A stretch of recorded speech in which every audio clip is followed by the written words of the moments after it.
Fresh concerns about the callous and ridiculous way some public service vehicle drivers are operating on the island's roads. Police and Minister of Educational Transformation Chad Blackman raised these concerns along King Garden Road, St. Thomas, where 26 people, including students, were injured this morning when a route taxi lost control and overturned. Our Anesta Henry has more on that story. One adult and 25 school children were injured when a route taxi lost control and overturned along King Garden Road, St. Thomas, around 8:55 a.m., triggering the mass casualty protocol. Victims ranging in ages from 11 to 31 were treated at the scene. 23 people were transported to the fast-track clinic, while 3 were transported to the Queen Elizabeth Hospital for medical attention. This incident prompted a fresh appeal from authorities for public service vehicles to drive with due care and attention. Police Communications and Public Affairs Officer Inspector Ryan Brathwaite is reminding PSV drivers to remember they are responsible for lives. Or you must not continue, you must abide by the laws of the road. Drive with the necessary care and attention. Take into consideration that one of those persons on board your vehicle could be a relative and you don't know. Now, if we continue along this line, obviously it will be detrimental to our school children. It's detrimental to other persons using the road. Minister of Educational Transformation Chad Blackman and the Chief Education Officer Dr. Ramona Archer-Bradshaw led a team of officials who rushed to the scene.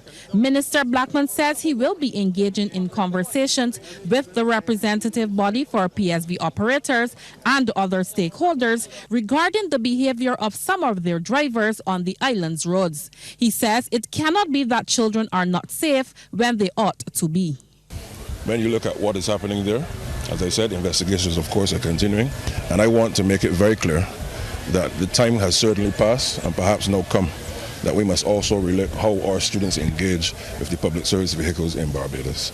Around the time the incident happened, Principal of Lester Vaughan School, Suzette Holder, was addressing students at morning assembly. She was advising them about making the wise choice not to jolly ride on minivans, only to be alerted by the accident right outside the school gate involving some of her students. We have been having some challenges where we just found out that students actually come to school early, they leave the premises, and they joyride on ZR vans. We also know that they leave home early, they assemble or congregate in warrens and come to school between 10:30 and 11. And that is something that we're cracking down on, and that is what I was speaking to them about this morning. A resident of the area says he was preparing to leave home when he heard children screaming. It's only when I looked out through my bathroom window, I discovered that the van was coming around Bridgefield Corner, zigzagging, basically, like milkshakes, as they call it. And, well, from one thing it went to another, the vehicle started to lose control, and that's how he arrived at turning over the vehicle. The driver was taken to the police station, where further investigations are being carried out. Anesta Henry, CBC News.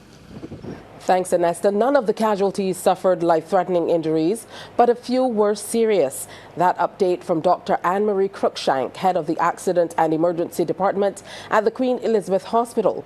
Calling into QEH's Pulse radio show today, Dr. Cruikshank said 23 of the cases were minor. We were able to send the majority of the minor cases, as we said, to the 24-hour clinic. We have the major ones here in the A&E, and we've been able to stabilize them.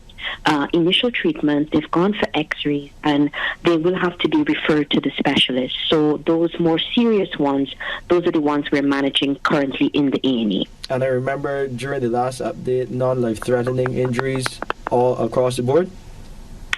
Yes, all I would say yes, non-life-threatening, but the ones with us, limb-threatening.